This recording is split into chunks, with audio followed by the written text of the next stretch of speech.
राधा राधा राधा राधा राधा राधा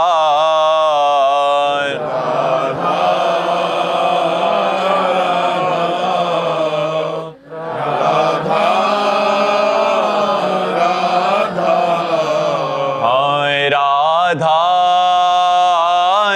राधा राधा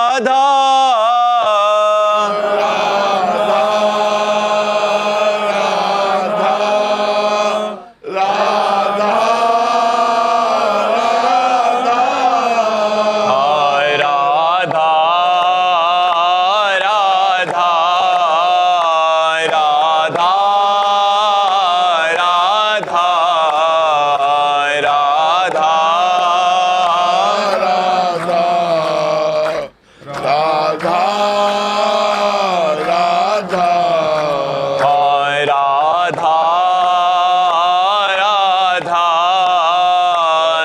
राधा राधा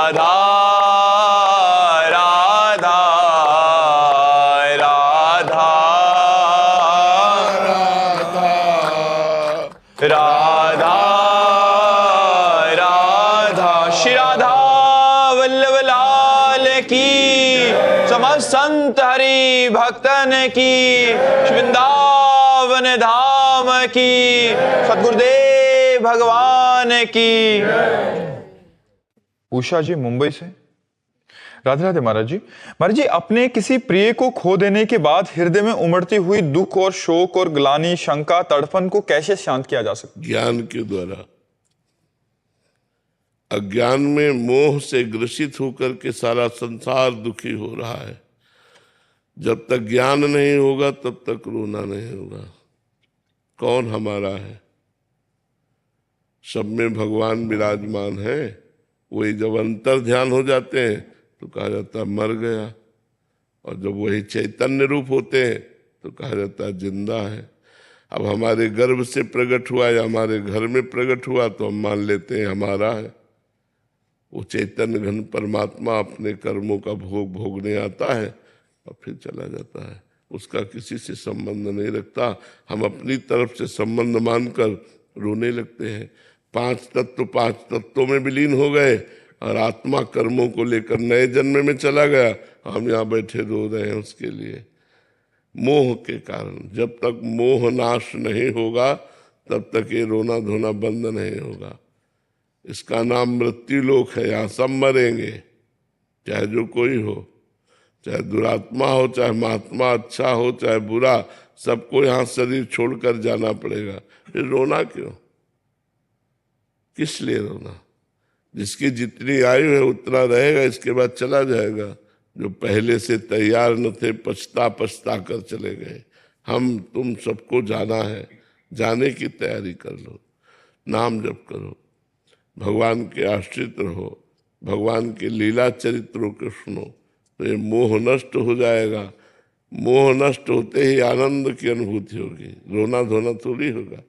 अभी अज्ञान की दशा है, इसलिए रोना आ रहा है कि मेरा पुत्र चला गया, मेरा भाई चला गया, मेरा मित्र चला गया, मेरा पति, मेरी पत्नी। ऐसे यहाँ जाना है सबको, अपने समय के अनुसार जाना है। कोई मरता नहीं है। आत्म तत्व कर्मों को लेकर नया जन्म लेता है, पंचभूत पंचभूतों में मिल जाते हैं, कोई मरता नहीं है।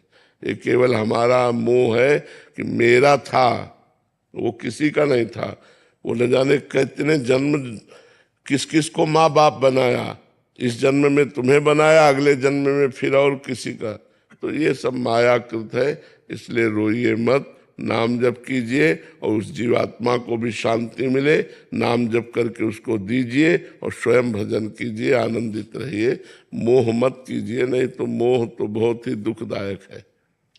मनोज साहू जी भोपाल से। श्री हरिवंश महाराज जी, गुरुदेव भगवान आपके द्वारा ही एक बार श्रवण किया था कि भक्ति मार्ग पर चलने से ब्रह्म ज्ञान या ब्रह्म मार्ग का जो संकेत या अनुभूति होती है स्वतः ही हो जाती है। महाराज जी भक्ति मार्ग पर चलते हुए हम कैसे अनुभूति करते हैं उसकी ब्रह्म? जब आप भजन करेंगे तो वो स्थिति आने लगती है, भजन से स्थिति आती है, भजन से ही कुछ अच्छा नहीं लगता, संसार के भोग कोई भोगने की इच्छा नहीं होती, तब धीरे धीरे अंदर ज्ञान स्फुरित होने लगता है। जितना भजन बढ़ाते चले जाओगे तो जैसे एक एक कवल में क्षुधा निवृत्ति तुष्टि और पुष्टि होती है, ऐसे एक एक नाम जप से संसार से वैराग्य, अपने स्वरूप का ज्ञान और भगवान से प्रेम, ये तीनों हो जाते हैं। पर जैसे कई दिनों का भूखा हो तो एक कवल भोजन पाने पर रोक दिया जाए तो उसको असंतुष्टता होगी, समझ में नहीं आएगा कि हमारी भूख मिट रही। जब वो आधा पेट होगा तब समझ में आएगा कि हमारी भूख मिट रही। ऐसे अनंत जन्मों से हम वासनाओं से घिरे रहे हैं, अब हम नाम जप शुरू करेंगे तो आधा पेट कम से कम नाम जप हो, 24 घंटे में 12 घंटा, तब समझ में आएगा कि हाँ अब आपका भजन हो रहा है, आपको संसार से वैराग्य हो रहा है, आपको भगवान से प्रेम हो रहा है। इसलिए भजन को बढ़ाओ और कम से कम 12 घंटा लाओ, 24 घंटे में 12 घंटे भजन, तब आप फिर देखो कि आपके अंदर कैसे ज्ञान की भूमिकाएं बदलती हैं, कैसे भक्ति की ऊंचाई आती है। चीनू जी फरीदकोट से। राधे राधे महाराज जी। महाराज जी, कर्म और भाग्य में क्या अंतर है? उसी को एक ही बात कहते हैं, जो हमारे भाग्य में कर्म के परिणाम रूप रचना लिखी गई है, जिसे प्रारब्ध कर्म कहते हैं, वही भाग्य है। और नया कर्म जो करते हैं वो क्रियमाण है, जो संचित जमा है उन्हें संचित कर्म कहते हैं। कर्म 3 प्रकार हुए, संचित कर्म, प्रारब्ध कर्म और क्रियमाण। क्रियमाण जो वर्तमान में कर रहे हैं, प्रारब्ध जो वर्तमान के कर्म का फल सुख दुख दे रहा है, वर्तमान में अच्छा कर रहे हैं लेकिन बुरा फल मिल रहा है, प्रारब्ध। वर्तमान में बुरा कर्म कर रहे हैं लेकिन अच्छा फल मिल रहा है, भाग्य, वही प्रारब्ध। जिस समय तुम्हारे भाग्य से पुण्य कर्म का फल नष्ट होगा और वर्तमान का पाप कर्म, पूर्व का पाप कर्म जुड़ेगा, उस समय तुम्हारा पतन हो जाएगा, नाश हो जाएगा, तुम्हारा महान दुख विपत्ति संकट में फंस जाओगे। इसलिए बहुत होश में चलना चाहिए। अगर आप होश में नहीं चलोगे तो आपसे पाप कर्म बनेंगे और वही पाप कर्म आपका प्रारब्ध बनकर आपको दंड देंगे, आपको दुख देंगे। तो कर्म क्रियमाण नया, प्रारब्ध पूर्व जन्मों के कर्मों का भोग, संचित बहुत जन्मों के कर्मों का एकत्रित गोदाम। मोना लिसा दुबे जी। राधे राधे महाराज जी। महाराज जी, कोई व्यक्ति हमें दुख देता है तो हमारे पूर्व जन्म के कर्म उस व्यक्ति के द्वारा दुख के रूप में आते हैं, तो महाराज जी क्या उस व्यक्ति को भी आगे चलकर दुख प्राप्त होगा? प्राप्त होगा, क्योंकि उसका नया कर्म बन गया। आपके कर्म ने उसे प्रेरित किया, वो क्षमा भी तो कर सकता था, लेकिन उसने आपको दंड दिया तो उसका क्रियमाण बन गया, अब उसको भोगना पड़ेगा। जैसे आपका हमसे टक्कर लग गई, आपके प्रारब्ध कर्म ने धक्का दिलाया, हम क्षमा भी तो कर सकते हैं, हम क्षमा कर दिए तो हमारा क्रियमाण ठीक हो गया। और हमने आपको गाली दे दिया, आपको धक्का दे दिया, तो हमारा नया कर्म बन गया, ये अब हमको भोगना पड़ेगा। यही तो परंपरा, कर्म परंपरा है, बराबर भुगताती चली जा रही है। वंसल जी रुड़की से। राधे राधे महाराज जी। महाराज जी, आप पूछ रहे हैं कि जैसे जिन संतों का भगवत प्राप्ति होती है या आखिरी जन्म होता है तो उनको भी कर्म भोगने पड़ते हैं, प्रारब्ध होता है, तो महाराज जी क्या उनको भगवान माफ करते हैं कुछ, या भगवान कुछ माफ कर देते हैं? हाँ, अरे पहाड़ के पहाड़ माफ कर देते हैं। वो तो ऐसे 150 ग्राम, 1 कुंतल में 50 ग्राम फटाफट भोगवा करके देखो ना। बड़े संतों की बड़ी पीड़ाएं होती, ये फोड़ा, ये कैंसर, ये चीज, ये दुनिया का दुख उन्हीं के ऊपर आ जाता है, क्योंकि उनका आखिरी जन्म होता है। तो जो पहाड़ का पहाड़ जमा होते हैं उनमें थोड़ा थोड़ा भुगता करके निपटा देते हैं। और संतों को इतना ज्ञान होता है कि मैं शरीर नहीं हूँ, इसलिए शरीर में आने पर दुखों को वो व्याकुल नहीं होते, वो अशांत नहीं होते, विचलित नहीं होते, सह जाते हैं और भगवान का भजन करते हैं। विदिशा शर्मा जी, राधे राधे महाराज जी। महाराज जी, अगर कोई किसी की मदद करे पहले खुद से और फिर वही इंसान बार बार हमें ये बोले कि मैंने तेरे लिए ये किया, तू ऐसा बोल रहा है अभी, तो महाराज जी ऐसी कंडीशन में पहली बात तो जिसने किया और बोला तो उसका सारा पुण्य खत्म हो गया। दूसरी बात तो वो अब तुम्हें टॉर्चर कर रहा है, उसका नया कर्म बन रहा है, उसको दुख भोगना पड़ेगा। तुम केवल शांत रहो, कोई उत्तर मत दो। वो बार बार ऐसा कह रहा है तो उसकी हानि ही हानि हो गई। पहले कहने से उसका पुण्य नष्ट हो गया और बार बार कहने से उसका पाप बढ़ रहा है, क्योंकि आपको दुख दे रहा है और दुख देने के परिणाम में उसका पतन हो जाएगा, उसका नाश हो जाएगा, वो उसके लिए हानि का कारण बन जाएगा। इसलिए आप चुप रहो। आप जिस समय वो आपको बोले उस समय राधा राधा राधा, कोई बुरा मत मानो। जैसे देने पर उसके बुरा नहीं माने थे, ऐसे गाली देने पर भी बुरा मत मानो। उसका कर्म बिगड़ रहा है, आपका ठीक हो रहा है। दिशांत जोशी जी, उदयपुर से, राधे राधे महाराज जी। महाराज जी, अहंकार छोड़ना चाहिए, लेकिन मैं छोड़ते ही कर्म कौन करेगा? प्रकृति। 3 गुणों के द्वारा, किसका प्रश्न है? 3 गुणों के द्वारा कर्म होते। गुणाणु गुण वर्तनते मनुष्या पार्थ सर्वसा। आत्मा थोड़ी कर्म करती है। कर्म 3 गुणों के द्वारा होते, सतोगुण, रजोगुण, तमोगुण। जैसे यंत्र में चढ़ी हुई कठपुतली नाच रही है तो वो थोड़ी नाच रही, यंत्र नचा रहा है। तो माया रूढ़ानी, जो यंत्रारूढ़ानी मम माया, भगवान कहते हैं मेरी माया रूपी यंत्र के ऊपर आरूढ़ होकर सारा जगत नाच रहा है, माया नचा रही। 3 गुणों से। कर्म मैं से थोड़ी होता है, कर्म तो माया से होता है। मैं स्वीकार करने के कारण उसे कर्ता और भोक्ता का दंड मिलता है। जो मैं अहंकार विमूढ़ आत्मा करता हमिति मन्यते, मैंने ये कर्म किया तो उसे दंड भोगना पड़ेगा, नहीं तो उसको कोई दंड नहीं। पूरे विश्व का भंडारा हो जाए तो कोई पुण्य नहीं, और पूरे विश्व का विनाश हो जाए उसके द्वारा तो कोई पाप नहीं, जो अहंकार रहित है। लेकिन अहंकार होने के कारण ही छोटे छोटे कर्मों का भी हिसाब उसे भोगना पड़ता है। यही अहंकार मिटाने के लिए तो साधना की जाती है। जो अंतःकरण का अहंकार है उसे मिटाना है। आत्मा मैं ब्रह्म स्वरूप है, वो निर्विकार है, वो चिदानंदमय है, उसके द्वारा कोई क्रिया नहीं होती, वो अक्रिय है, उसमें कोई संकल्प नहीं होता, वो गुणातीत है। वही मैं हूँ, पर मैं भूल से अपने को शरीर मानकर और अंतःकरण के अहम धर्म से युक्त होकर कर्ता और भोक्ता भाव हो जाने के कारण हमारा जन्म मरण हो रहा है, हमें दंड भोगने पड़ रहे हैं। निर्विकार होने पर भी हम विकार को प्राप्त हो रहे हैं, अजन्मा होने पर भी हमारा जन्म मरण हो रहा है, और दुख रहित होने पर भी हमें दुख भोगना पड़ रहा है। यही कारण है। अगर मैं के द्वारा करता मैं ही है तो आपके अभी अभी शरीर में जो दिल धड़कता है तुम्हारे द्वारा धड़कता है क्या? तुम धड़काते हो क्या? माया के द्वारा धड़क रहा है कि नहीं? पलके तुम झपकाते हो क्या? स्वयं हो रहा है कि नहीं हो? ऐसे सब कर्म स्वयं हो रहे हैं। जिस गुण का आवेश हुआ उसके द्वारा हो रहा है। अब कर्ता भाव होने का तुम्हें भोगना पड़ रहा है, नहीं तो कर्ता भाव ना हो तो कोई भोगना नहीं पड़ेगा, कुछ नहीं भोगना। मैं एज ए व्यक्ति हमें करना क्या चाहिए फिर? क्या स्वयं होने दें सब कुछ, या क्या पहले मैं को समझ करके इसको त्यागो, तो तुम खुद देखोगे शरीर के द्वारा कितने अच्छे और पवित्र कार्य होते हैं, क्योंकि गंदे कार्य मैं से होते हैं। जब मैं पुरुष हूं तो फिर स्त्री का आकर्षण है, फिर मकान चाहिए, फिर गाड़ी चाहिए, प्रतिष्ठा चाहिए। अब उसके लिए पाप कर्म बनते हैं, पुण्य कर्म बनते हैं, दोनों कर्मों को भोगना पड़ता है। साधना के द्वारा मैं का त्याग कर दे तभी तो मुक्त पुरुष होता है। उससे जो भी कार्य होते हैं सब मंगल में होते हैं, क्योंकि पाप कर्म मैं के द्वारा होते हैं, और मैं हट गया तो पाप कर्म उससे होने नहीं है, तो मंगल में जगत मंगल के कार्य होते हैं। वही संत हो जाता है, चाहे वो पैंट शर्ट में हो, चाहे वो लाल पीले में हो। संत के लक्षण आ जाए तो संत हो जाता है, वो संत हो जाता है जी। आरती जी दिल्ली से, श्री हरिवंश महाराज जी। महाराज जी, अभिमान जनित हीनता क्या है? पूज्य भाई जी के अनुसार अभिमान जनित हीनता का जो बोध है वो हीनता नहीं बल्कि अभिमान का शोभ है। साधक स्वयं में इसे कैसे पहचाने? अभिमान जनित हीनता का तात्पर्य होता है कि इनके पास तो गाड़ी है, मेरे पास गाड़ी नहीं है। इनके पास बढ़िया मकान है, मेरे पास मकान नहीं है, ये तो बड़े पदों में है, हम तो कुछ नहीं है।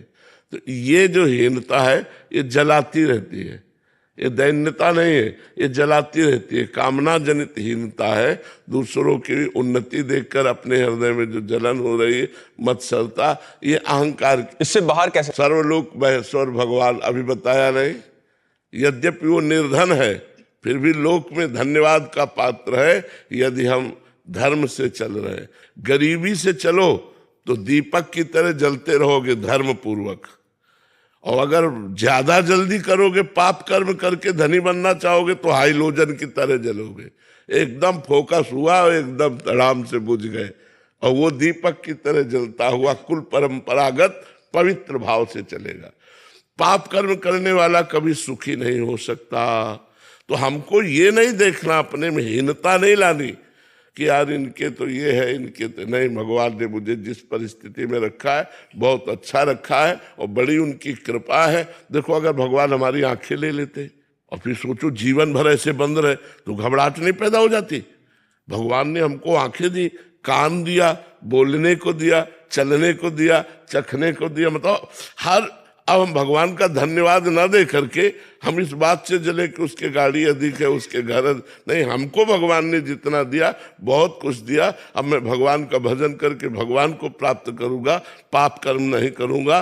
पाप कर्म के द्वारा प्राप्त हुई सुविधा परिणाम में नाश को प्राप्त कराती है, इसलिए मैं ऐसा कर्म नहीं करूंगा, ईमानदारी वाला कर्म। और पहले लोगों के दिमाग में ईमानदारी भरी रहती थी। हमने देखा है कि पहले बेईमानी से लोग डरते थे। हमने कई बार बताया कि हम बच्चे थे, हमारे घर में गेहूं बेचा गया, क्योंकि किसान आदमी के यही धन प्राप्ति का उपाय था। तो जैसे स्कूल की फीस देनी है या उससे तो अन्न नहीं बेचा जाता, तो वो 100 रुपये का बिका। तो बेचने से उसने 110 रुपये दे दिए, अनजाने में 10 रुपये मतलब लिपट के आ गए। तो घर में जब उन्हें गिना गया तो 110 थे। तो पिताजी ने कहा पूरे पैसे लेके जाओ और उसके सामने गिन के दिखाओ कि तुम्हारे 10 ज्यादा है, 10 वापस करके आओ। तब वो 10 वापस कर, नहीं तो मान लो ऐसी स्थिति में जहां 100 रुपये का गेहूं बेचा जाता है वहां 10 रुपये काफी लाभ है, लेकिन नहीं, बोले पूरे रुपए ले जाओ और उसके सामने गिनो और गिन कर दिखाओ कि 10 तुम्हारे ज्यादा है, उनको दे के आओ। तो ऐसे पिता के होने के कारण ही तो भगवान के मार्ग में चल पाए हम। अगर ऐसे माता पिता ना होते, धर्मात्मा महात्मा ना होते, तो हम कहाँ से महात्मा पैदा हो जाते। तो पहले हमने देखा पुराने जमाने के जो नियम थे वो ईमानदारी वाले थे। बेईमान आप उनकी शरण में चले जाओ, वो मर सकते हैं लेकिन आपका बाल बांका नहीं होने सकते। और आज धोखा है, वही आदमी आपको मार सकता है। और पहले था मेरी शरण में आया है चाहे मेरी जान चली जाए, लेकिन मैं इसको कभी अहित नहीं होने। पहले विश्वास, धर्म, ये सब। अब धीरे धीरे कलयुग का ऐसा समय आता जा रहा है कि विश्वास और धर्म एक कोने में समेटता चला जा रहा है, अधर्म और अविश्वास ये बढ़ता चला जा रहा है। पति पत्नी में विश्वास नहीं, मतलब आप देखो विश्वास कितना कम हो गया कि पति पत्नी तो एक शरीर के 2 हिस्से समझो, पति पत्नी को, उनमें विश्वास नहीं। तो ये जब हम धर्म से चलेंगे, भगवान का नाम जप करेंगे, भगवान के आश्रित रहेंगे, तो हमारा जीवन बड़ा सुखी रहेगा, शांति रहेगी। जिस शांति की खोज हम बाहर कर रहे हैं वो हमारे हृदय में है। और अगर शांति है तो सबसे बढ़कर धन है। दुनिया का धन एक तरफ और संतोष धन एक तरफ। अगर हमें संतोष और शांति प्राप्त हो गई तो सबसे बड़े हम धनी हैं। इसलिए हमें हीनता का भाव नहीं रखना चाहिए। अभिमान जनित हीनता यही होती है कि काश मैं भी ऐसा बन जाता, और जल रहा है अंदर, ऐसा नहीं होना चाहिए। अमन जी जयपुर से। राधे राधे महाराज जी। महाराज जी, क्या नाम सुनने और नाम जप करने का फल अलग अलग होता है? मैं जप नहीं कर पाता लेकिन श्रवण कर लेता हूं। नहीं, काम नहीं बनेगा।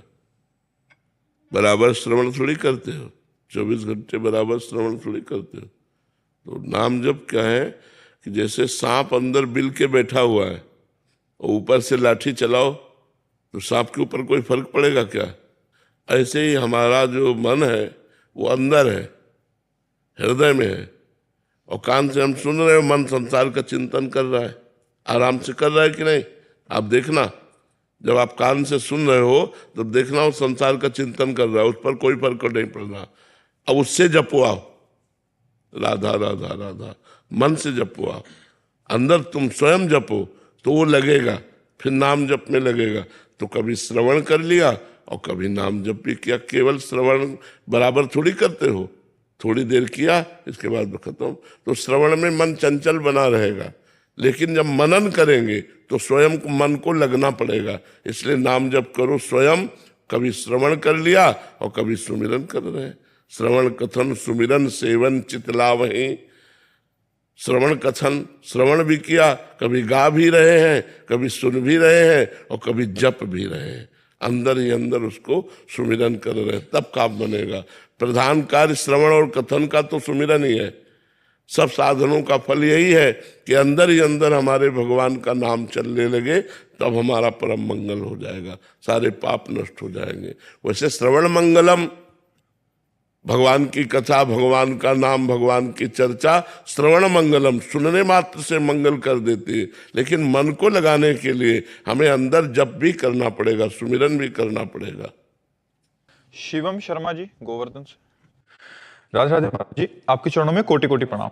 महाराज जी, आप हम ब्रिजवासियों की महिमा बताते हैं महाराज जी, लेकिन महाराज जी हम लोगों से संत वैष्णवों की निंदा बहुत होती है। प्रभु जी श्री कृष्ण कहते हैं कि जो मेरे भक्तों के प्रति अपराध करता है मैं उसे कभी क्षमा नहीं करता। महाराज जी, हम क्या सुधार करें? हाँ, नहीं करना चाहिए। देखो, आप तो ब्रजवासी हो। जब भगवान के जय विजय पार्षद ने संत सनक सनंदन सनातन सनत कुमार को रोक दिया तो उनको गुस्सा आ गया कि हमें तुमने क्यों रोक दिया। तो उन्होंने श्राप दिया, जाओ 3 जन्म के लिए तुम असुर भाव को प्राप्त हो, दैत्य भाव को प्राप्त हो, क्योंकि तुमने यहाँ असुर भाव प्रकट किया। तो भगवान के दिव्य धाम के दिव्य पार्षदों को 3 बार रावण, कुंभकर्ण और हिरण्यकश्यप और हिरणाक्ष, शिशुपाल और दंत्रवक्त, ये 3 अवतार लेने पड़े जय विजय को।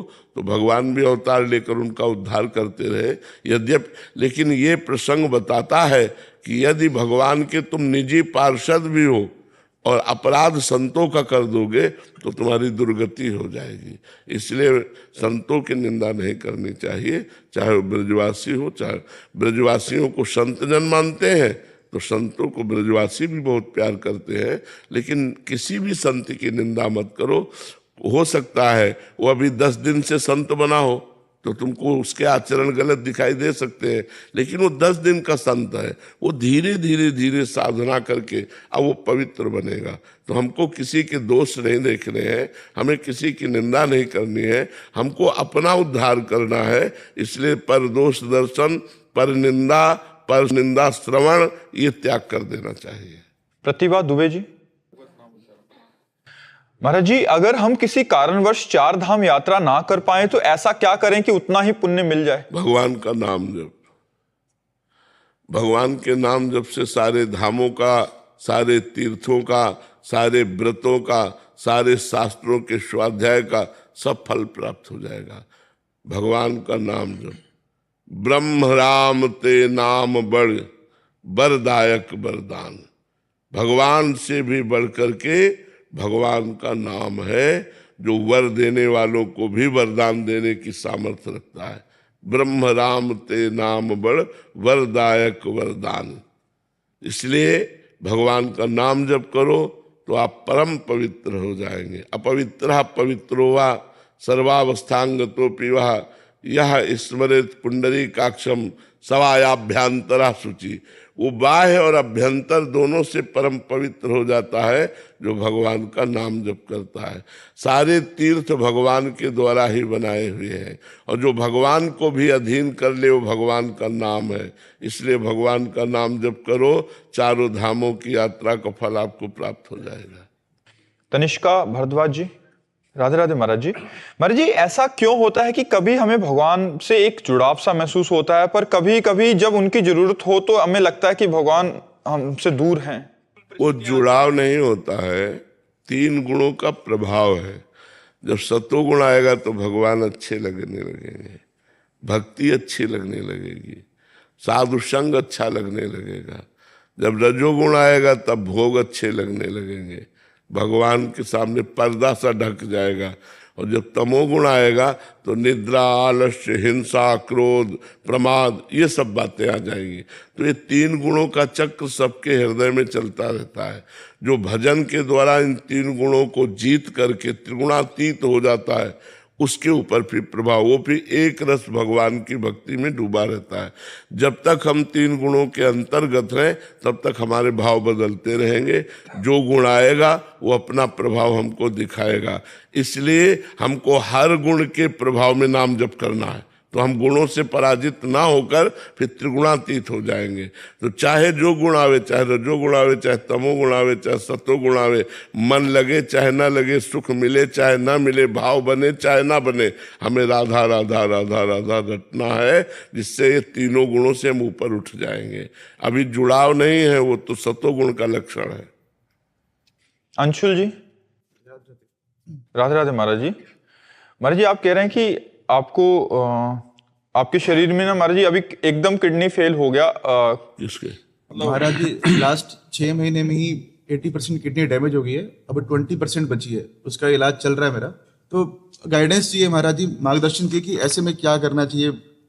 हम तो बच्चा भगवान के सहारे हैं और भगवान का नाम जप करते हैं। हमारी तो 100% फेल है, तुम्हारी तो 80% फेल है।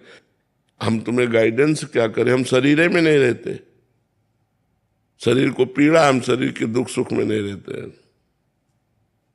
अब बचपन से अभ्यास किया है और भगवान की शरण में, तो ये कला आपको थोड़ी मिल जाएगी, क्योंकि आप भगवान से जुड़े नहीं हैं, भगवान में चित्त अर्पित नहीं किया है। तो जब तक भगवान में चित्त अर्पित नहीं किया जाता तब तक ये दुख सुख और सब। अब न मरने की चिंता है, अगर भगवान में चित्त जोड़ दो तो आनंदित हो सकते हो, नाम जप करो तो आनंदित हो सकते हो। हाँ, आप निराश मत होइएगा, आप निराश मत होइएगा, अच्छे डॉक्टर से मिलिएगा। हो सकता है आयुर्वेदिक डॉक्टर ऐसा मिल जाए, होम्योपैथिक डॉक्टर ऐसा मिल जाए, या वो जो थेरापी करते हैं ऐसा कोई मिल जाए। आप एक बार प्रयासरत रहिए, भगवान से प्रार्थना कीजिए और नाम जप कीजिए, और निराश बिल्कुल मत होइएगा। इसमें सबसे ज़्यादा होता है कि जब हमारे शरीर में कोई रोग होता है और हमें इस बात का पता चलता है तो हम टूट जाते हैं, हम निराश हो जाते हैं, हम उदास हो जाते हैं। ये नहीं होना चाहिए, इसका बहुत बड़ा रोग पर प्रभाव पड़ता है। देखो, अगर हम प्रसन्न न रहें तो हम गिर जाएं। हम हर समय प्रसन्न रहते हैं, भगवान के बल से हर समय प्रसन्न रहते हैं, इसलिए हम स्वस्थ जैसे रहते हैं। इतनी कठिन परिस्थिति में भी हम आपसे वार्ता कर रहे हैं, हम सत्संग कर रहे हैं, इसलिए निराश तो होइएगा नहीं, प्रसन्न रहिएगा और 2-3 किलोमीटर आराम से चलिएगा और डॉक्टरों से सलाह करके उचित आहार लीजिएगा और आपकी किडनी फिर आ सकती है। आप प्रयासरत रहिए, निराश मत होइएगा, ठीक है? हर्षित जी, राधे राधे महाराज जी। महाराज जी, श्री जी से प्रेम कैसे हो, प्रेम के लिए तड़फन। प्रेम मूल यह नाम है, प्रेमी रसिक जपत यह नाम, प्रेम मगन निजुबन विश्राम, श्री हरिवंश जहाँ रहे। अगर हम प्रेम का मूल नाम है और इस नाम को खूब जप करें तो इसी से प्रेम प्रकट हो जाएगा। पहले नाम अनर्थ की निवृत्ति करता है, पाप का नाश करता है, फिर धीरे धीरे भाव आता है, फिर धीरे धीरे अनुराग प्रकट हो जाता है। पर ये लंबा सफर चलेगा। जब हमारा रात दिन भजन होगा तब हमें भगवत प्रेम होगा। 24 घंटे उठते बैठते चलते फिरते खाते पीते काम करते एकांत में बैठते हर समय नाम जप करो, इसी से प्रेम प्राप्त हो जाएगा। भजन न सेनी प्रेम की, भजन न होई संग बिनु, भजन बिना नहीं प्रेम, छिन्हू भजन न छाड़िए धरिए या दृढ़ नेम। बिना भजन के प्रेम नहीं होता और बिना महापुरुषों के संग के भजन नहीं होता। जब संतों का संग होता है तब हमें नाम में प्रीति होती है और जब नाम में प्रीति होती है तो भगवान में प्रेम हो जाता है। राधिका जी सोनीपत से, राधे राधे गुरुजी। गुरुजी, आपने सत्संग में प्रेम भक्ति के विषय में बताया, प्रेम भक्ति में कामना नहीं रहती, कामना के त्याग करने पर ही प्रेम भक्ति का प्रादुर्भाव महाराज जी कैसे होता है, कृपया मार्गदर्शन करें। देखो, जब तक हमें अपने शरीर और शरीर संबंधियों से मोह होता है तभी तक कामना होती है।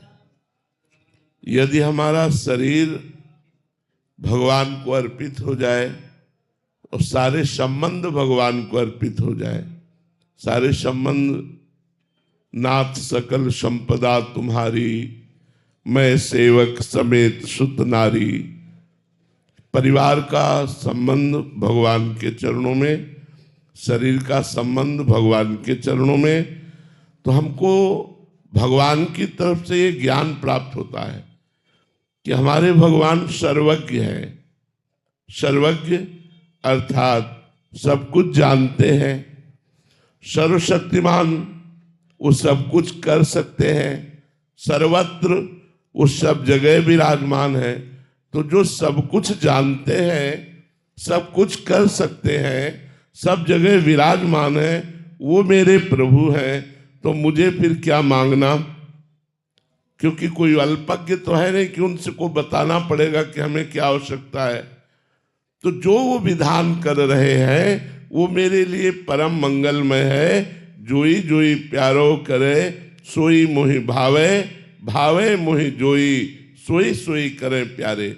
जब उपासक अपने आप को पूर्ण भगवान को समर्पित कर देता है तो उसकी कामना नष्ट हो जाती है। इस समर्पण में जादू है, इस समर्पण में एक चमत्कार है कि उसके अंदर कोई कामना नहीं रह जाती। और जहां कामना का नाश हुआ तहां भगवान की प्रेम लक्षणा भक्ति प्रकट हो जाती है। सकल कामना हीन जे राम भगति रस लीन, भगवान की भक्ति के प्रेम रस में वो उपासक लीन हो जाता है, जिसकी कामनाएं शांत हो जाती। सबसे बड़ी कामना शरीर भोग की रहती है। त्रिभुवन में इसका बहुत बड़ा प्रभाव है काम का। अगर ये काम वासना थोड़ी भी चिंगारी बची रही तो 2500-50 वर्ष साधना करने पर जहां इसको अवसर मिला भोग का, तहां ये ज्वाला बन जाती है।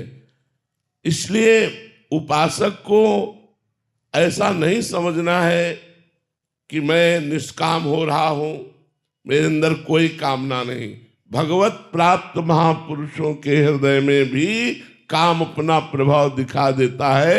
जैसे देवर्षि नारद भगवान के 24 अवतारों में एक अवतार भी है और भगवान की प्रेम लक्षणा भक्ति के आचार्य भी है। लेकिन उनको जब यह अभिमान आया कि मैं काम विजयी हूं तो उनको फिर ब्याह की सूझी और बड़ा चरित्र है, कई बार सुना चुके हैं।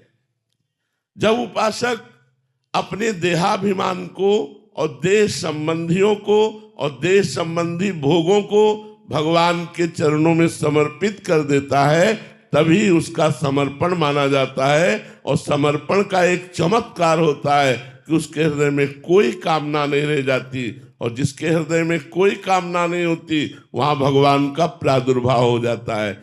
जाहि न चाही कबहु कछु, तुम सन सहज स्नेह, बसो निरंतर तासुर, सो राउर निज के। भगवान उसके हृदय में निरंतर प्रकट होकर विराजमान हो जाते हैं जिसकी चाह मिट गई, कामना नष्ट हो गई। तो कामना अज्ञान के कारण होती है।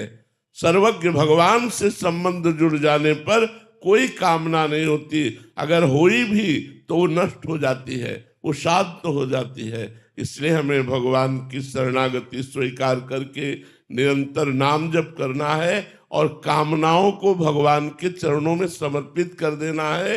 वो पूर्ण करे या वो उसका नाश कर दे, दोनों प्रकार से हम राजी हैं। ध्रुव जी होशंगाबाद से। राधे राधे महाराज जी।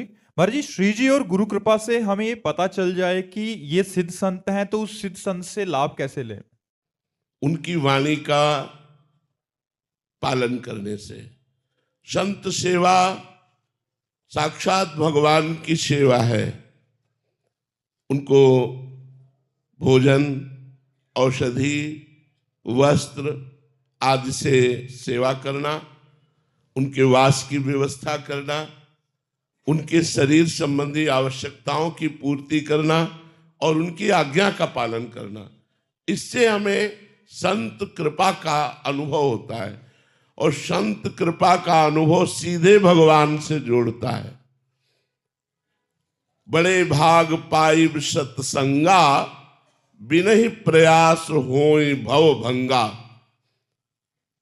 बिना प्रयास के संसार के समस्त दुखों का नाश करके भगवदानंद की प्राप्ति कराने में समर्थ है संत सेवा। पर कठिन है। संतों का बिलग बिलग स्वभाव होता है, बिलग बिलग उनकी साधनाएं होती हैं। यदि हम बहुत सहनशील हो, बहुत शांत हो और सब संतों में भगवान की भावना करें तो ही संत सेवा बन सकती है। नहीं, बहुत कठिन है संत सेवा। और संत सेवा बन गई तो भगवान उसके अधीन हो गए, जिससे संत सेवा बन गई। एक हरिपाल जी नाम के बड़े भगत हुए हैं, भक्तमाल में चरित्र है। उन्होंने अपने गुरुजी से पूछा कि मैं गृहस्थ हूं, मुझे कैसे भगवत प्राप्ति होगी? तो उनका रोज संत सेवा कीजिए, रोज किसी संत को जेवाइए, सुंदर सुंदर भोजन बनाइए और संत को पवाइए। कभी संत दरवाजे से भूखा ना जाए तो एक दिन भगवान साक्षात तुम्हें प्राप्त हो जाएंगे। अपने गुरुजी की बात मान करके हरिपाल जी रोज भगवत सेवा करने लगे। वो जमींदार थे, खूब जमीन धन ऐश्वर्य था। अब संत तो श्रद्धा के भूखे होते हैं, श्रद्धा भी थी और संपत्ति भी थी। धीरे धीरे संतों की मंडलियां आने लगी। अब तो रोज हजारों संतों का भंडारा होने लगा। धीरे धीरे जमीन बिक गई, घर की संपत्ति बिक गई, बाजार से उधार लिया, अब उधार मिलना बंद हो गया। एक दिन संत दरवाजे पे आए और घर में कुछ नहीं, तो उनका गुरु आज्ञा है संत भूखा नहीं जाना चाहिए। तो भाला उठाया और रास्ते पे जाके खड़े हो गए।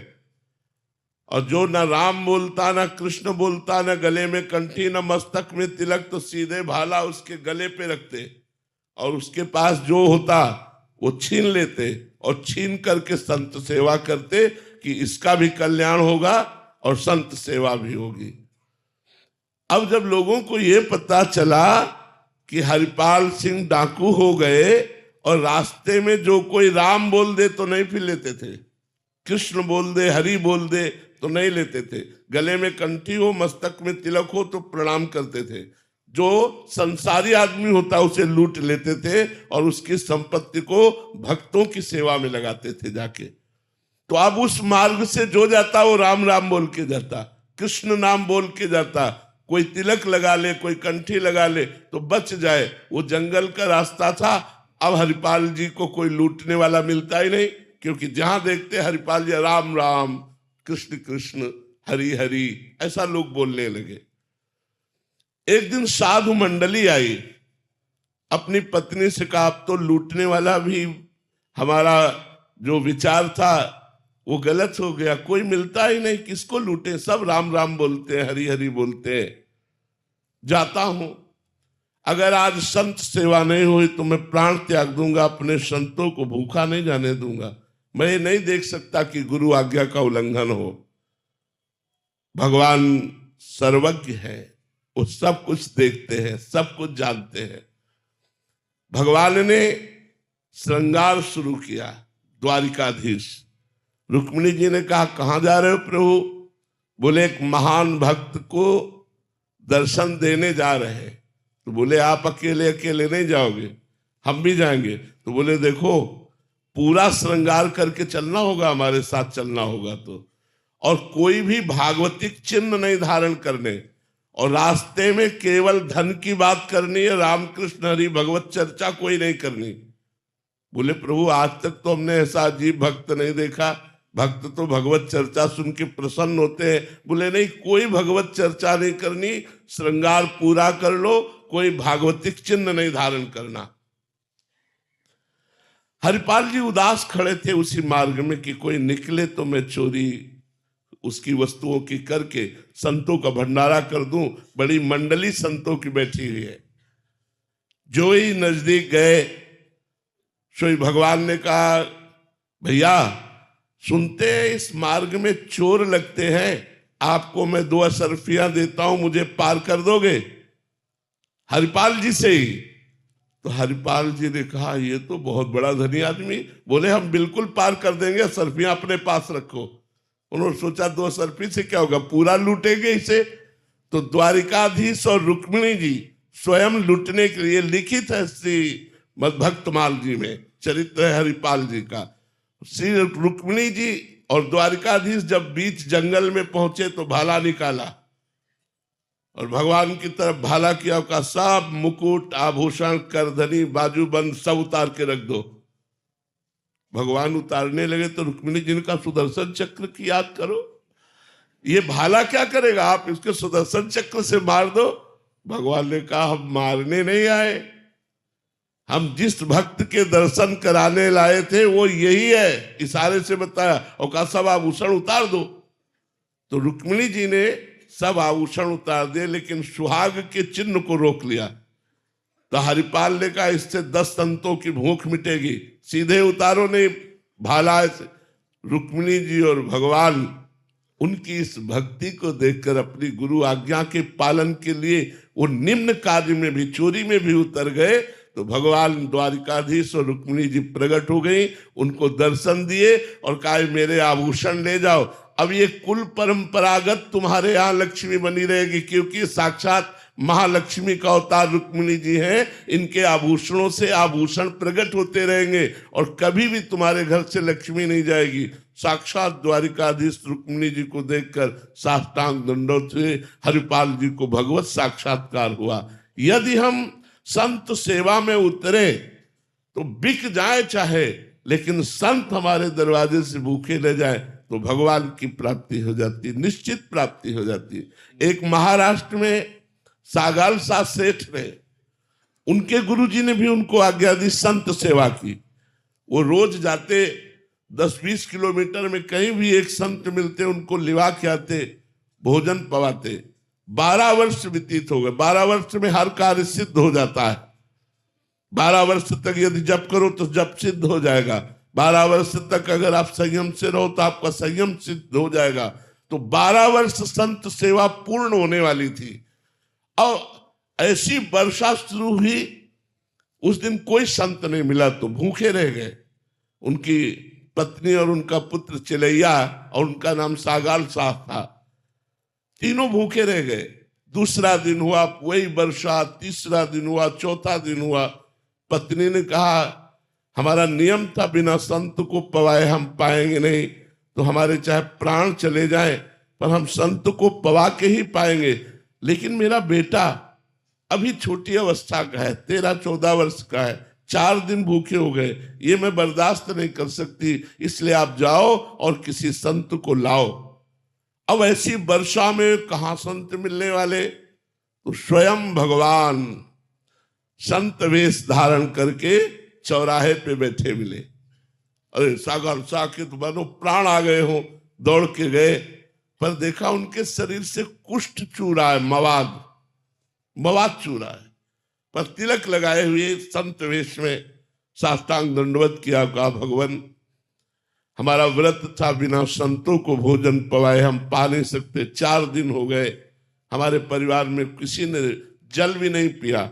आप चलें और प्रसाद पाए और हमारे परिवार के प्राणों की रक्षा हो जाए, हमारे नियम की पूर्ति हो जाए।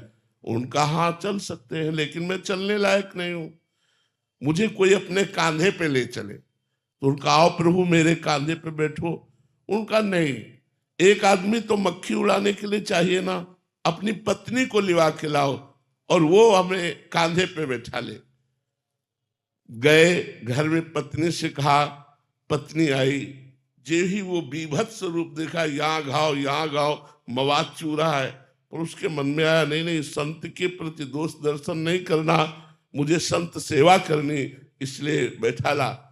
और वो इतनी दुर्गंध भगवान ने बढ़ा दी कि दोनों पति पत्नी छोड़कर भाग जाए, लेकिन उन्होंने गोविंद गोविंद गोविंद एक एक कदम भगवान नाम जप करते हुए घर पहुंचे। उनको स्नान कराया, चंदन लगाया, तो उन्होंने फिर खीर पुआ ये अच्छे अच्छे पदार्थ सामने रखे। भगवान जो संत वेश में कुष्ठी रूप में थे, उन्होंने कहा हम खीर पकवान नहीं पाते।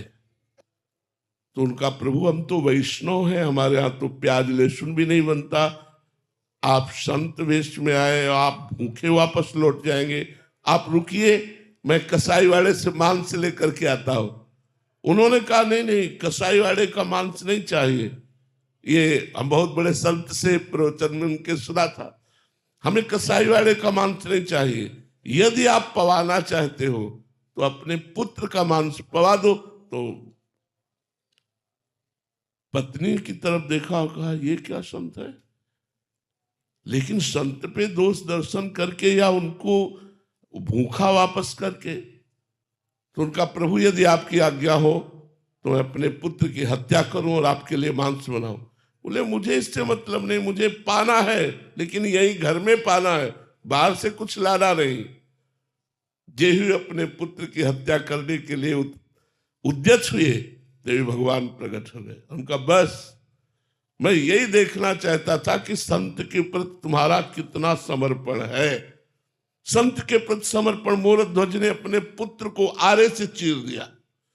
तो संत सेवा करना बड़ा कठिन है। अगर संत सेवा हो गई तो भगवान बिक गए, भगवान उसके अधीन हो जाते हैं। संतों को पवाने का मतलब है जैसे गर्भिणी स्त्री को पवाओ तो उसके पाए हुए अन्न से उसका बच्चा पुष्ट होता है, ऐसे हृदयस्थ भगवान संतों के विराजमान है। संतों को पवाने का मतलब है सीधे भगवान को पवाना। तो वस्त्र सेवा, वास सेवा, संतों की सेवा, उनकी आज्ञा का पालन करना, इससे निश्चित भगवत प्राप्ति हो जाती है। प्रोफेसर वीडी शर्मा जी, राधे राधे महाराज जी। महाराज जी, नाम जप के साथ किन भावों द्वारा शरणागति भाव को पुष्ट किया जा सकता है? सबसे पहला भाव हमारा दास्य भाव होना चाहिए। हमारे यहाँ भक्ति में 5 भाव और 6वां महाभाव, शांत भाव, दास्य भाव, सख्य भाव, वात्सल्य भाव, गोपी भाव और महाभाव से चरी भाव, इन 6 भावों का वर्णन किया गया है। तो हम भगवान के अंश, गीता में भगवान ने कहा ममैवांशो जीवलोके जीवभूता सनातना मना खष्टानि इंद्रियाणि प्रकृतिस्थानि कर्षति। ममैवांशो, अय जीव तू मेरा अंश है। तो उस भाव से, अंशंसी भाव से सबसे पहले हम भगवान को अपना अंशी माने, अपना स्वामी माने और हम भगवान के सेवक हैं, ऐसा भाव माने।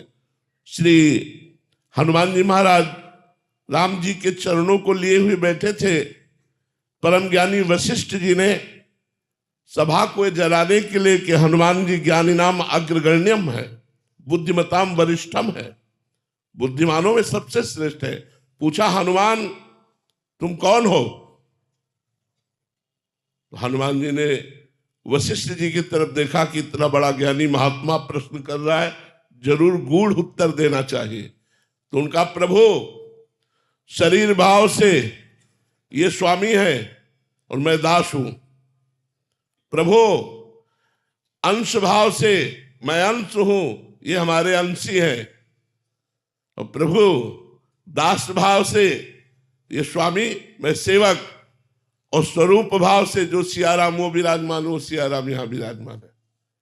जो सियाराम वहां विराजमान है वो सियाराम यहां विराजमान है। दास्य भाव स्वामी सेवक शरीर को लेकर, अंश अंशी भाव स्वरूप को लेकर, और अगर वास्तविक तत्व की बात करें तो जो सियाराम वहां विराजमान वो सियाराम यहां विराजमान। तो हमें चाहिए देहाभिमान नष्ट करने के लिए भगवान को स्वामी मानकर और अपने को सेवक मानकर उनका नाम जप करते हुए उनकी सेवा करनी चाहिए। आपको समझ में आया जी?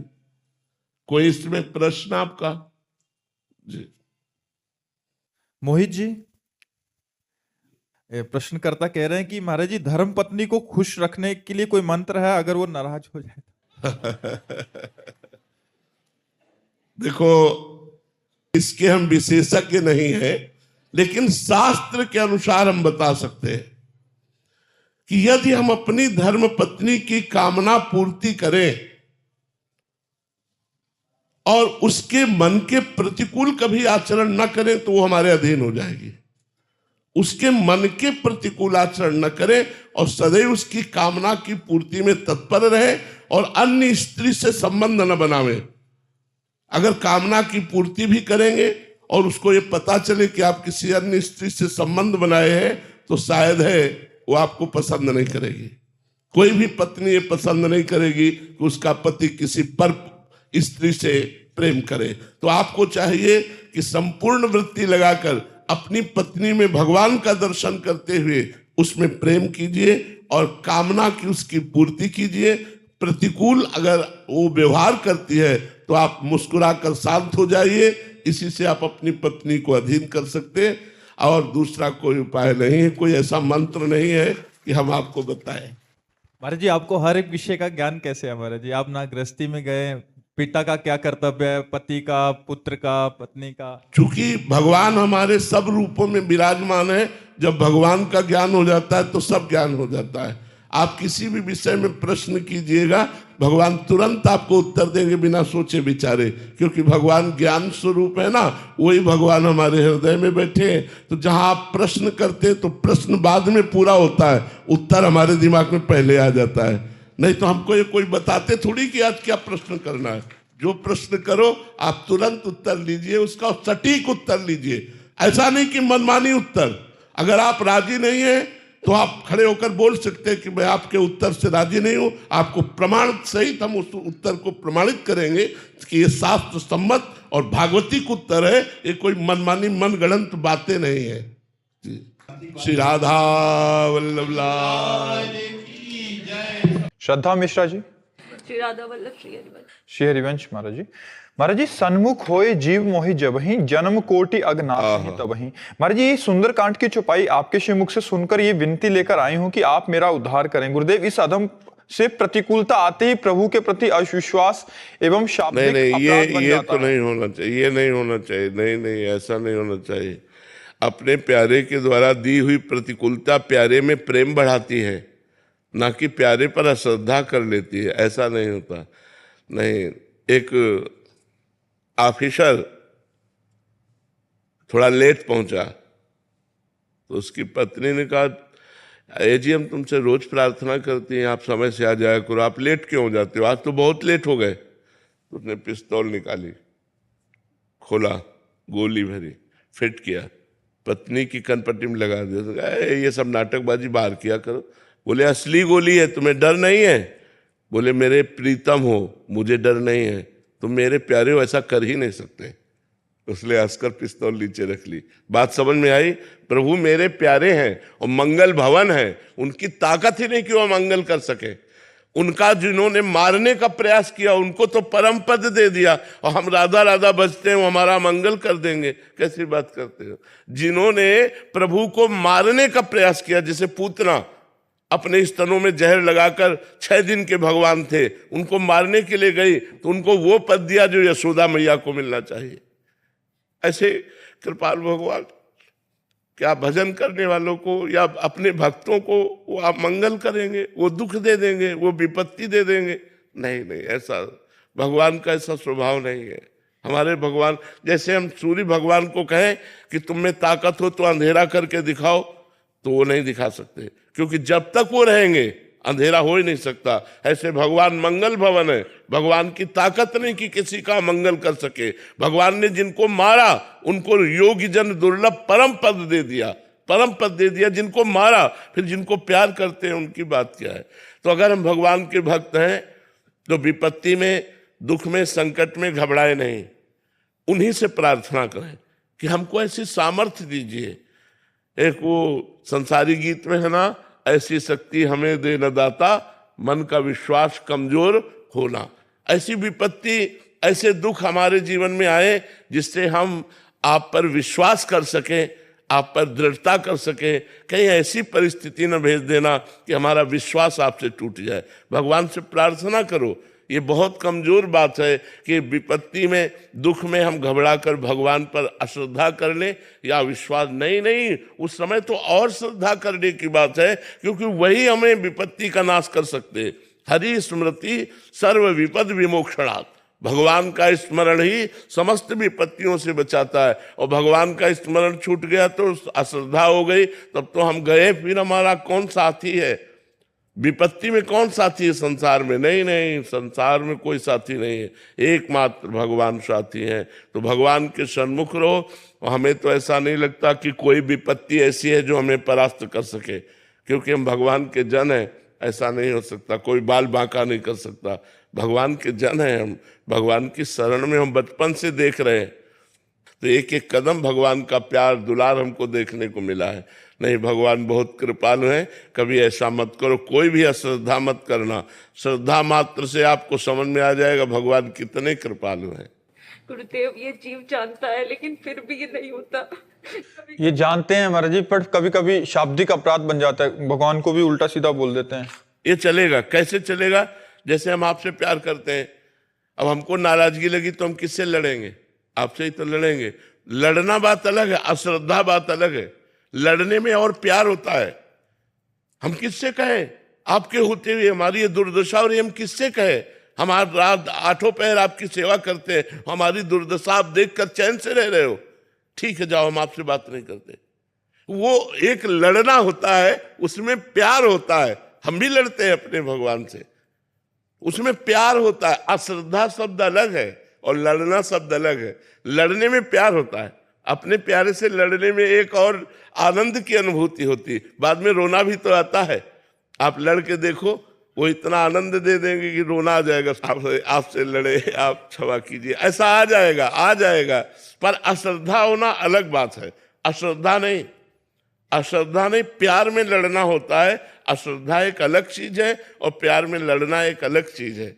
जैसे नरसिंह मेहता जी भगवान से कहते हैं, उनको दर्शन दे दिए, उनको दे दिए, हमको क्यों नहीं दे रहे? हमसे क्या परेशानी? 52 बार दर्शन दिए नरसिंह मेहता जी को। तो वो अपनापन, जब अपनापन होता है तब बात होती है। महाराज जी, आपके जीवन की कोई ऐसी घटना कि आपको गुस्सा आया? हाँ, क्यों नहीं आया, कई बार आया। उसके बाद फिर आपको प्रेम भी आया? अरे उसी प्रेम में गुस्सा आता है महाराज जी, उसके बाद फिर और क्या रोना आता है? फिर बाद में रोना आता है कि क्षमा करो, आवेश में मैं भूल गया आपसे। वो सुनते हैं और वो एक एक सेकंड की सुनते हैं, एक एक सेकंड का हिसाब करते हैं। ऐसा नहीं है, बहुत प्यारे लाडले, वो कोई मूर्ति नहीं है, वो यही है, यही सबके बीच में, हर कण में, हर क्षण में, आप में, सब में वो समाये हुए हैं। कोई उनसे प्यार करके तो देखे। इतना बड़ा प्यार करने वाला कोई आशिक ही नहीं, जितने बड़े भगवान हैं। कोई प्यार करके तो देखे। इतने सुंदर, इतने महान, सर्वश्रेष्ठ, सर्वलोक महेश्वर, और वो हमारे प्यारे, छाती चौड़ी हो जाती है यार, मस्त हो जाता है जीवन, नाचने को करता है कि भगवान ने मेरी बात बना दी कि हमारा यार बन गए भगवान, हमारा प्यार बन गए भगवान। संसार से हटा करके अपने से प्यार करवा लिया, हमारे जीवन को धन्य कर दिया भगवान ने। अरुण जी करनाल से। राधे राधे महाराज जी, आपके चरणों में कोटि कोटि प्रणाम। महाराज जी, जिस शांति के लिए हम सारी उम्र भागते रहते हैं वो हमारे अंदर ही है, तो इतनी बाद में क्यों पहुंचते हैं वहां तक? बाहर से आप भटक गए ना, इंद्रिय और मन बहिर्मुख हो गया। बहिर्मुख का मतलब संसार में। अब संसार में भटकने के कारण शांति तो अंदर है और भटक बाहर रहे। मानो चाबी घर में खो गई और वो घर में है और हम दरवाजे के बाहर पूरा दिन भटकते रहे।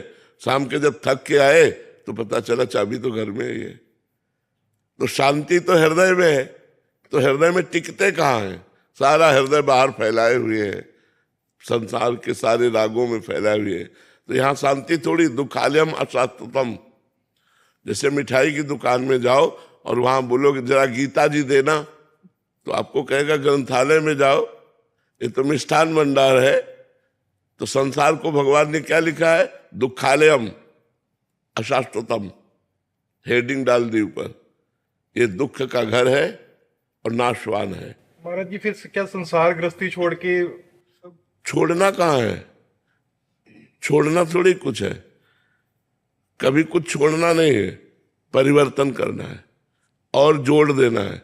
जैसे आपने एक कर्म किया, 2 घंटे कर्म किए, और उसके बाद कृष्णार्पणमस्तु ये जोड़ दिया, वो कर्म भगवान को समर्पित कर दिया, तो भगवत समर्पित कर्म आपको मोक्ष की तरफ ले जाएगा, बंधन की तरफ नहीं ले जाएगा। और कहीं बीच बीच में कृष्ण कृष्ण राधा राधा भी जप लिया और वो कर्म भगवान को समर्पित कर दिया, वो कर्म भगवान को समर्पित होने के कारण आपका परम मंगल कर देगा। वो निष्काम कर्म हो गया, वो भगवत समर्पित कर्म हो गया, वो आपका मंगल कर देगा। वही कर्म है, हल जोत रहे हो, चाहे व्यापार कर रहे हो, चाहे कोई ड्यूटी दे रहे हो, यत करोश भगवान ने कहा। उसमें ये नहीं कहा कि ये करो, यही समर्पित करो, कहा यत करोश, जो तुम कर रहे हो, पाप कर्म छोड़कर। पाप कर्म समर्पित नहीं किए जाते। जैसे हम भोग लगाते हैं तो अभक्ष पदार्थों का त्याग कर देते हैं, मांस मछली अंडा लहसुन प्याज, इनका हम त्याग करके भोग लगाते ठाकुर को। तो ऐसे हम पाप कर्म का त्याग करके अच्छे कर्म, हर जगह अच्छे कर्म है। जैसे आप कोई सर्विस कर रहे हैं और उसमें से बेईमानी कर रहे हैं तो पाप कर्म कर रहे हैं। आप सर्विस कर रहे हैं, ईमानदारी से कर रहे हैं, वो धर्म कर्म है। बात है चाहे 1 रुपया की बेईमानी हो, लेकिन पाप कर्म बन गया। और ईमानदारी से कर रहे हो, ठीक है गरीब हो, लेकिन आप धन्यवाद के पात्र हो, भगवान आपको धन्य करेंगे। सकल भुवन मध्य निर्धना पितेप धन्या, निर्धना तेपि धन्या, यद्यपि वो निर्धन है, तेपि धन्या, जिसके हृदय में भगवान की भक्ति विराजमान है, जो धर्म से चलता है। निर्धना तेपि धन्या, सकल भुवन मध्य, पूरे ब्रह्मांड में वो धन्यवाद का पात्र हो जाता है जो धर्म से चलता है, भगवान की भक्ति करता है। तो हमको ये देखना है कि छोड़ना कुछ नहीं। कहाँ भाग के जाओगे, हमें बताओ, माया रहित स्थान बताओ। चलो जहां आप कहो वहां आपको माया दिखाए, माया ही माया है। भाग के कहाँ जाओगे, कहीं भाग के नहीं जाना। जहां हो वही साधना करो और माया रहित हो जाओ। जहां हो वही साधना करो, जिस परिस्थिति में हो उस परिस्थिति में साधना करो। अच्छा, साधना कलयुग की, इसमें विशेष जोर पसीना चुआने में नहीं दिया गया। सुलझ के, समझ के हम कर्म करें, समझ के, और नाम जप करते रहे और भगवान को समर्पित करते रहे।